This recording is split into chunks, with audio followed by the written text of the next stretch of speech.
Olá, Benigno. Olá, amigos. Eu sou Marcos Catalã, eu sou professor no Brasil e, a pedido do Benigno, eu vou conversar um pouquinho com vocês sobre o Uber no Brasil. Eu quero deixar bastante claro também que há muitos motoristas hoje parceiros do Uber em razão do desemprego que se espalhou pelo nosso país na transição do governo Dilma para o governo golpista e usurpador Temer. Hoje são mais ou menos 500 mil brasileiros parceiros da Uber enquanto motoristas e já são mais ou menos 20 milhões de usuários. É claro, a gente precisa levar em consideração que, por oferecer uma frota composta por carros, às vezes de luxo e muitos deles novos, facilitar o pagamento por meio do cartão de crédito e informar a rota, que caminho iremos seguir e ainda o valor estimado antecipadamente ao passageiro, este aplicativo, essa forma de transporte, caiu no gosto dos usuários no mundo e também no Brasil. Isso acabou acirrando um pouco a ira de taxistas e a gente percebe, às vezes, até violência física entre taxistas e motoristas do Uber. O passageiro, às vezes, acaba, como dizemos em português, pagando o pato. A ideia surgiu em 2009. A ideia do Uber surgiu no ano de 2009, não faz muito tempo, quando os seus fundadores, o Gert Kemp e o Travis Kalanick, estavam num evento na França. E depois do evento, depois da conferência, eles procuraram um táxi, procuraram um transporte público, procuraram um motorista particular e não conseguiram encontrar ninguém que os levasse até o hotel. Ora, por que não fazermos um aplicativo que nos permita, com 2 ou 3 toques no celular, encontrar transporte para o destino que buscamos percorrer? Em menos de um ano, em aproximadamente um ano, no ano seguinte, 2010, a Uber Technology foi fundada na cidade de São Francisco. Hoje ela está em quase 80 países, está no Brasil e no Brasil em aproximadamente 100 cidades. É importante dizer que a Uber se vende no Brasil como uma plataforma tecnológica, que tem nos motoristas parceiros e que, por meio de cadastro prévio, ela permite que os usuários contatem esses motoristas em busca de viagens com preços acessíveis e bastante confiáveis. Isso ajudaria, em alguma medida, a encarar o desafio de mobilidade nas grandes cidades. Ela afirma ainda que todos os motoristas são profissionais e que, em sendo profissionais, ela permite que eles tenham oportunidades de ganhar um pouco mais de dinheiro. E faz questão sempre de deixar claro, não praticamos transporte, não estamos no ramo de transporte. A mim, sinceramente, parece que existe alguma ingenuidade em quem acredita nesse discurso. Não há transporte. Obviamente, isso não afasta as vantagens trazidas pela Uber. Basta, entretanto, nós que pensamos o direito, entender como o direito pode nos ajudar a ampliar a proteção dos usuários.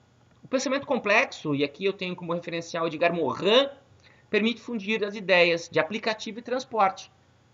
A Uber Technology não deixa de ser uma sociedade empresária que trabalha no ramo de tecnologia, mas especificamente falando, ela também trabalha com transporte. Aliás, taxistas trabalham assim no Brasil também. Há alguns aplicativos que me permitem chamar um táxi, sem necessidade, por exemplo, de recorrer a um telefone, como até pouco tempo era bastante comum, ou de estar na rua num dia de chuva com os braços levantados. Táxi, táxi, táxi, por favor. No Brasil, o transporte é direito fundamental.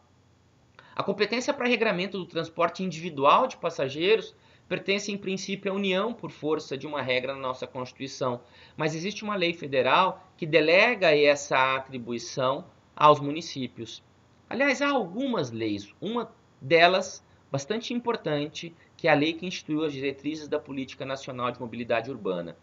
Ela dispõe, entre outras questões, que transporte urbano é o conjunto de modos e serviços de transporte público e privado, modos e serviços de transporte público e privado, usado para que as pessoas e cargas se desloquem nas cidades. Isso é transporte urbano. Modos distintos por meio dos quais as pessoas vão se deslocar dentro das cidades. E ainda, transporte público individual. Público e individual é o serviço remunerado de transporte de passageiros. Serviço remunerado de transporte de passageiros, aberto ao público por intermédio de veículos de aluguel para a realização de viagens individualizadas. As atividades da Uber se enquadram aqui com perfeição. é remunerado, faz transporte de passageiro, eu peço para utilizar um veículo durante um período do tempo com um motorista para me levar ao destino que me interessa. E ele é aberto, basta que eu tenha um celular ou tenha acesso a um celular e me cadastre previamente. Ponto, está resolvida a questão. Por que a Uber não quer assumir que faz atividade de transporte? Porque percebam, os serviços de utilidade pública de transporte individual de passageiros, nos termos desta mesma lei, devem ser organizados, disciplinados e fiscalizados pelo poder público municipal. Organizados, disciplinados e fiscalizados. Ela não quer ser fiscalizada. Ela quer trabalhar com base numa liberdade de iniciativa que nos remete ao século XIX, sem nenhuma intervenção estatal. O mais puro liberalismo. O capitalismo, na sua essência genética, despreocupado com qualquer tipo de regulamentação. Vale a lei do mais forte, vale a lei da concorrência. Mas mais do que isso, esta lei que trago para vocês obriga que o município exija requisitos mínimos de segurança, conforto, higiene, qualidade dos serviços e fixação prévia do valor máximo da tarifa. Percebam vários motivos em razão dos quais não querem ser enquadrados como transporte.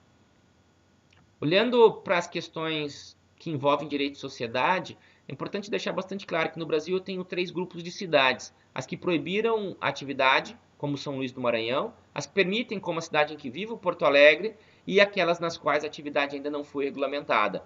O Uber, enquanto transporte municipal aberto ao público, exige regulamentação, exige lei municipal. Tenho dúvidas se pode ser proibida a atividade. Sinceramente, me parece que ela não pode ser proibida. Que as proibições, portanto, são contrárias à ideia de livre iniciativa prevista no artigo 170 da nossa Constituição. Mas a regulamentação é necessária. E, sinceramente, abrindo meu coração para vocês, mais que as demandas movidas pelo Sindicato dos Taxistas com a acusação de práticas anticoncorrenciais ou demandas na seara trabalhista, porque motoristas no Brasil já foram ao judiciário e alguns com êxito dizerem que são empregados e, portanto, que têm direitos trabalhistas, sinceramente me preocupam questões na seara dos direitos dos consumidores ou nas relações interprivados que destoam da seara trabalhista. Quem haverá de reparar os danos sofridos pelos passageiros em caso de acidente? No Brasil, os motoristas da Uber, os parceiros da Uber ou contratados pela Uber, têm obrigação de terem seguros com cobertura de acidentes pessoais de passageiros, mas o teto é de R$100 mil, 33 mil dólares aproximadamente. E muitas vezes os danos superam este valor. Não tenho dúvida de que, por se tratar de uma relação de consumo, eu tenho como premissa que eu tenho uma relação de consumo, e no direito do consumidor brasileiro existe solidariedade nos casos de acidente de consumo.